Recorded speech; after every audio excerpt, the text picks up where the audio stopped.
Hello students, कक्षा 10 के students की बोर्ड परीक्षा हैं।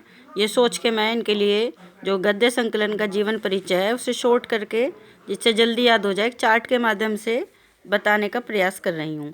देखिए, सबसे पहले पाठ है हमारा कोर्स में मित्रता। इसके लेखक है आचार्य रामचंद्र शुक्ल और इनके पिता का नाम है चंद्रबली शुक्ल। जन्म इनका 1884 में हुआ था और मृत्यु 1941 में हुई थी। इनका जन्म स्थान है जिला बस्ती, ग्राम अगोना। तो हम इसको इनके जीवन परिचय को ऐसे लिख सकते हैं। डॉक्टर रामचंद्र शुक्ल का जन्म 1884 को बस्ती जिले के अगोना नामक ग्राम में हुआ था। इनके पिता का नाम चंद्रबली शुक्ल था। ये एक कानूनगो थे। अब शिक्षा दीक्षा पे आ जाएंगे। हमें हेडिंग है इनका शिक्षा दीक्षा। तो इन्होंने FA यानी इंटरमीडिएट की परीक्षा की थी पास, और उसके बाद ये अध्यापक बन गए थे। चित्रकला के लेखन कार्य करने लगे थे और प्रधान अध्यापक के रूप में भी इन्होंने कार्य किया था। अब इसके बाद हम इनकी रचनाएं देखते हैं। सबसे पहले इन्होंने निबंध लिखे थे। निबंध 2 भाग में लिखे हैं, चिंतामणि और विचारवीथी। इसके बाद इनकी आलोचना है। आलोचना रसमीमांसा, त्रिवेणी में सूर, तुलसी, जायसी की तीनों की रचनाएं हैं। इसके बाद इतिहास लेखन लिखा है इन्होंने, हिंदी साहित्य का इतिहास 1929। इसके बाद संपादन लिखे हैं तुलसी ग्रंथावली, जायसी ग्रंथावली और हिंदी कादम्बरी और हिंदी शब्द सागर। ये इन्होंने संपादन किए। नागरी प्रचारणी पत्रिका का और भ्रमर गीत सार का इन्होंने संपादन किया है। इसके बाद इनकी काव्य रचनाएं हैं। काव्य रचनाएं 2 हैं, अभिमन्यु का वध और 11 वर्ष का समय। इसके बाद इनका जो है अनुवाद हैं, अनुवादित रचनाएं हैं आदर्श जीवन, कल्याण का आनंद और विश्व प्रपंच और बुद्ध चरित्र, मैगनीज का भारतवर्षीय विवरण। इस तरह ये इनकी रचनाएं होगी। इनकी भाषा शैली देखते हैं हम। भाषा है शुद्ध, साहित्यिक, सरल, व्यवहारिक भाषा है इनकी। शैली है नंबर 1 वर्णनात्मक, इन्हें हेडिंग डाल के लिखेंगे जब हम पेपर में लिखेंगे। नंबर 2 विवेचनात्मक, नंबर 3 व्याख्यात्मक, नंबर 4 आलोचनात्मक, नंबर 5 भावात्मक, नंबर 6 व्यंग्यात्मक शैली। कहीं कहीं इनके जो मित्रता वाला पाठ है उसमें व्यंग्यात्मक शैली के भी दर्शन दिखाई होते हैं। अब इसके बाद देखिए इस पाठ में मुख्य बिंदु क्या है। इन्होंने बताया कि सच्चे मित्र में कौन से गुण होने चाहिए। दूसरा बिंदु है सच्चे मित्र का चयन कैसे करना चाहिए। तीसरा बिंदु है सच्चे मित्र के क्या कर्तव्य होने चाहिए। फोर्थ है कुसंगति का जीवन पर क्या प्रभाव पड़ता है। कुसंगति जीवन के लिए क्यों हानिकारक होती है। इसके साथ साथ इन्होंने ये भी बताया कि विपरीत स्वभाव वालों में भी मित्रता हो सकती है। तो ऐसे करके हमें पाठ के बारे में पता चल जाएगा कि पाठ थोड़ा सा हमें पाठ का आइडिया हो जाएगा कि इस पाठ में क्या क्या बताया जा रहा है। तो हम उसी के आधार पे क्वेश्चंस के आंसर भी दे सकते हैं और हम पाठ के लेखक का नाम और पाठ में क्या चीज़ है उसको भी हम बता सकते हैं। जब हमें यही नहीं पता होगा कि पाठ है किसके बारे में, पाठ में क्या क्या चीज़ें मेन बिंदु हैं, तो हम क्वेश्चंस के आंसर भी नहीं दे पाते सही से। अब दूसरा पाठ है हमारा जयशंकर प्रसाद जी का है, ममता। इनके जयशंकर प्रसाद जी के पिता का नाम देवी प्रसाद था। इनका जन्म काशी में हुआ था 1879 में। इन्होंने घर पर ही रहकर अंग्रेजी, फारसी, उर्दू, हिंदी, संस्कृत का अध्ययन किया था।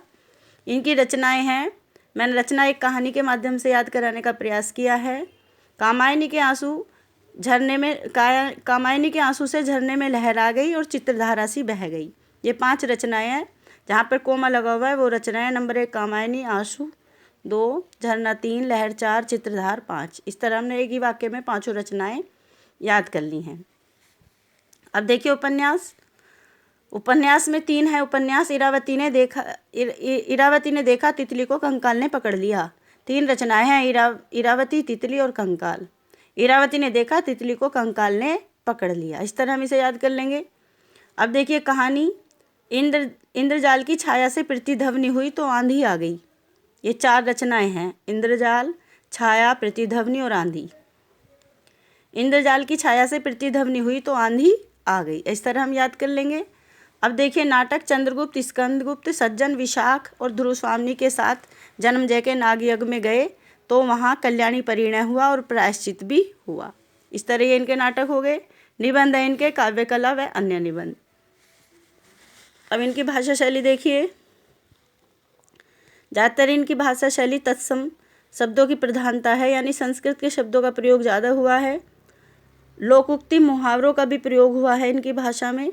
लोकोक्ति मुहावरों और विदेशी भाषा के शब्दों का प्रयोग नहीं हुआ है। भाषा विचार और भावों के अनुकूल है। अब इनके पाठ के मुख्य बिंदु देखिए, क्या है पाठ में मुख्य बिंदु। नंबर 1, ममता के मन की वेदना बताई गई है, क्योंकि ममता एक विधवा स्त्री है, वो बड़ी दुखी है। दूसरे पॉइंट में चूड़ामणि दूरदर्शिता का परिचय देते हैं। वो अपनी पुत्री के लिए धन का प्रबंध करते हैं, लेकिन ममता उसको वापस लौटा देती है।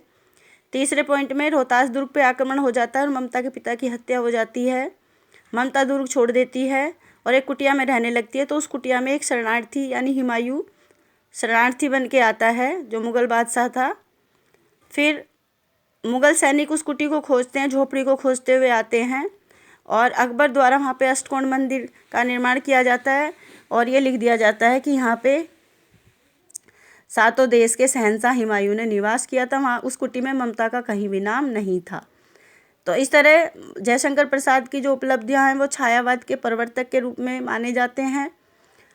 और नाटक में उन्होंने युगांतरी परिवर्तन किए थे नाटक के क्षेत्र में। तो उनका एक युग का नाम प्रसाद युग के, नाटक में एक प्रसाद युग के नाम से भी एक युग को जाना जाता है। इस तरह से ये जयशंकर प्रसाद की रचनाएं हो गई हैं, जीवनी हो गई है, जीवन परिचय हो गया, पाठ का परिचय हो गया है। थर्ड लेसन है भारतीय संस्कृति, जो डॉक्टर राजेंद्र प्रसाद ने लिखा है। इनका जन्म 1884 बिहार छपरा जिले के जीरादेई नामक गांव में हुआ था। जीरा से हम जीरादेई नामक गांव याद रख सकते हैं। इनके पिता का नाम महादेव सहाय था। इन्होंने एमए और एलएलबी की परीक्षा पास करके अध्यापक बने पहले, फिर वकालत की, फिर संपादक का कार्य किया और भारत के राष्ट्रपति भी ये रहे। उसके साथ साथ 3 बार कांग्रेस के सभापति रहे और कलकत्ता में हिंदी साहित्य सम्मेलन में और नागपुर में नागरी प्रचारणी पत्रिका में, ये नागपुर में भी अध्यक्ष रहे साहित्य सम्मेलन के। इन्होंने देश नामक पत्रिका का भी संपादन किया। इस तरह से ये इनकी उपलब्धियाँ हैं और रचनाएं देखिए। रचना हमने कहानी के माध्यम से याद करने का प्रयास किया है कि चंपारण में महात्मा गांधी ने खादी का अर्थशास्त्र बताया और मेरी यूरोप यात्रा हुई।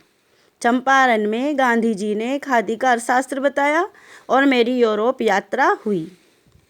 इसके बाद तो मैंने जब यूरोप यात्रा हुई तो मैंने भारतीय शिक्षा व संस्कृति के बारे में जाना।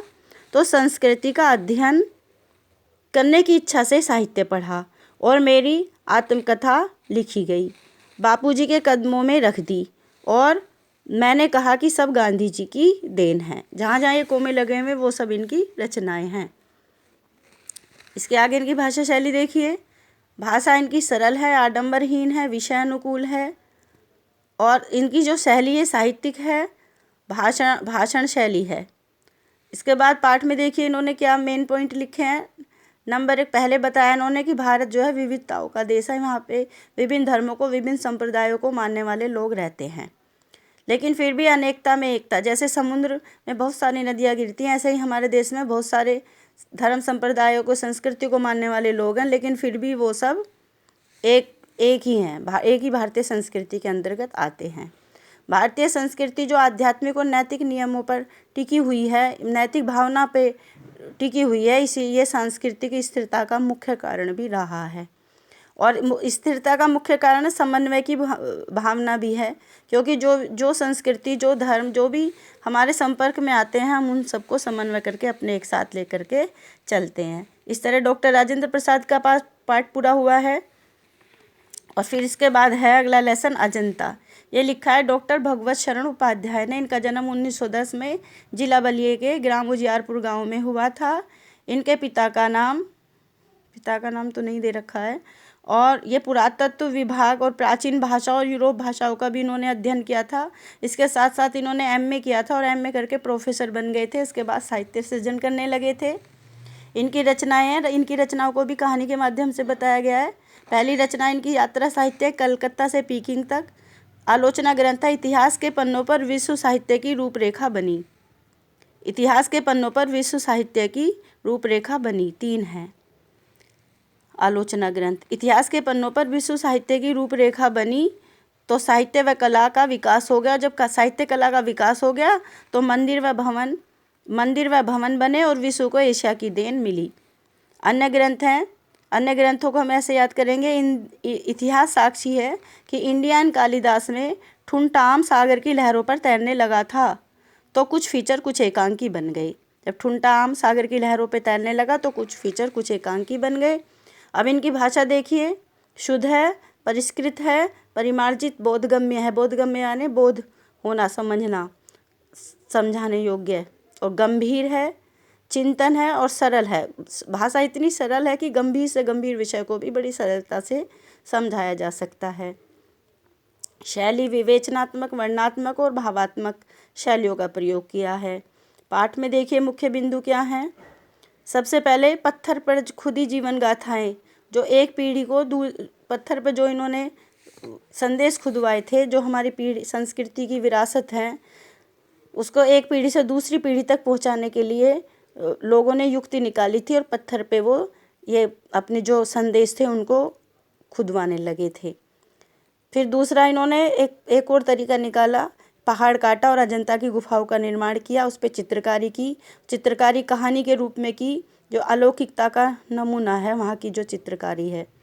बुद्ध के विभिन्न प्रकार के विभिन्न जीवन का परिचय दिया कि कितनी योनि, अलग अलग जीवन में कितने उन्होंने जीवन लिए हैं, किसी पशु पक्षी के रूप में, जैसे भी सबका उसमें कहानियों में वर्णन किया गया है।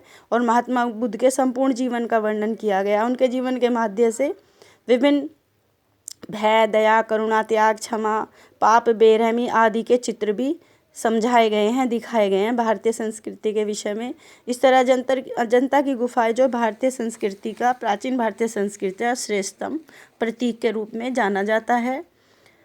तो ये हमारा इस तरह काव्य संकलन का लेसन लगभग पूरे हो गए हैं।